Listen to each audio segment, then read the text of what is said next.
Is the royal feud exploding under oath? In a stunning high court move, the Duke of Sussex names William and Kate, raising doubts over how private family secrets were allegedly leaked to the media. Prince Harry drops a courtroom bombshell, naming Prince William and Princess Kate as he questions how highly sensitive information from inside the family ended up in the press.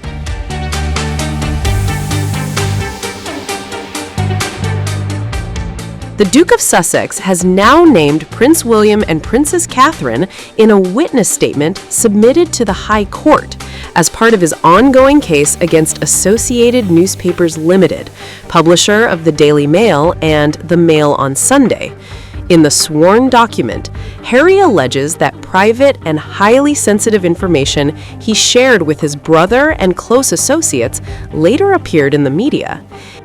He claims the material could only have been obtained through unlawful means, including phone hacking. Harry addressed his relationship with Prince William directly, writing, "Due to his position, the press have always been very interested in him. As brothers, we naturally discussed personal aspects of our lives as we trusted each other with the highly sensitive information we shared about our private, family, and professional lives." Princess Catherine was also formally named in the statement, though briefly. Harry referred to her simply as HRH, the Princess of Wales, my brother's wife. The witness statement also names King Charles, with Harry confirming, "During the relevant period, my father and I were in regular contact." He added that voicemails left on the king's landline phone by family members and royal household staff contained highly personal, private, and sensitive information. Courtroom drama intensified as Prince Harry backed Elizabeth Hurley, who broke down in tears during the High Court privacy case against Associated Newspapers Limited. Harry and Hurley are among 7 claimants, including Elton John, suing the publishers of the Daily Mail and Mail on Sunday. According to The Guardian, Hurley alleged her phones were tapped, conversations secretly recorded, and medical information stolen, calling it a brutal invasion of privacy. She told the court, "I felt crushed" after learning her landline calls were allegedly recorded. Despite King Charles returning to London on January 26 for official engagements at Lancaster House, sources confirm no meeting took place between father and son during Harry's visit. Sources also confirmed that no meetings were scheduled with Prince William during the trial period. Prince Harry is one of several high-profile claimants accusing Associated Newspapers Limited of unlawfully gathering private information. The publisher has strongly denied all allegations. It was a moment years in the making. Prince Harry, the Duke of Sussex, walked into London's High Court and delivered a blistering indictment of Britain's tabloid press, telling the court that newspapers had made my wife's life an absolute misery.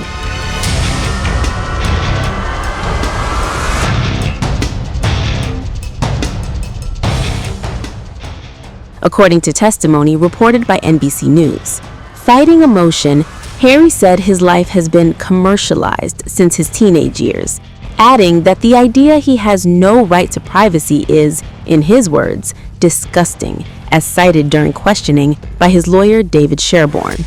Harry is suing Associated Newspapers Limited, the publisher of the Daily Mail, accusing the company of what the Associated Press describes as clear, systematic, and sustained use of unlawful information gathering spanning more than 2 decades.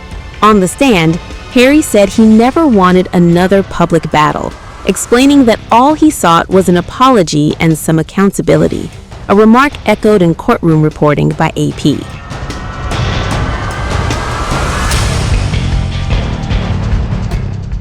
The Duke of Sussex told the court that Meghan Markle became a primary target the moment their relationship went public, stating in a witness statement quoted by People magazine that coverage quickly turned vicious, intrusive, and at times racist.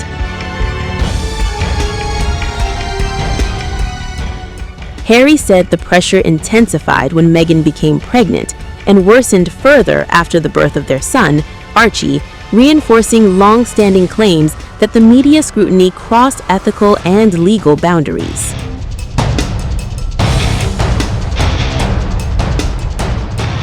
This lawsuit is not Harry's fight alone.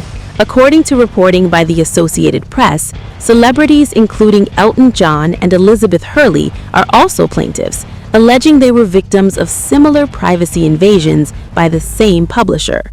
Harry told the court that being forced to relive these experiences was deeply painful, but necessary to prevent the same tactics from continuing unchecked. The case follows a major legal victory earlier this year, when Rupert Murdoch's News Group newspapers settled with Harry for approximately $12 million, issuing a public apology for invading his privacy through deceptive methods, such as phone hacking, a settlement widely covered by British and U.S. media outlets. That win, Harry suggested through his testimony, emboldened him to continue holding powerful media institutions accountable. As the High Court proceedings continue, this case is shaping up to be more than just another royal lawsuit. It's a referendum on press power, privacy rights, and the human cost of relentless media scrutiny. And as Prince Harry made clear on the stand, this fight at its core is about protecting his family and ensuring that what happened to Meghan Markle never happens again. Prince Harry also used his testimony to reflect on how the press treatment of Meghan mirrored the trauma he witnessed growing up, drawing parallels to his mother, Princess Diana, a comparison noted by People magazine in its courtroom coverage. Harry said the cycle of intrusion felt painfully familiar, explaining that watching Meghan endure constant surveillance and negative headlines reinforced his belief that history was repeating itself, this time in the digital age, where stories spread faster and the impact is even harder to escape. Legal experts following the case told NBC News that if Harry and the other claimants succeed, the lawsuit could open the door to stricter scrutiny of tabloid practices across the UK.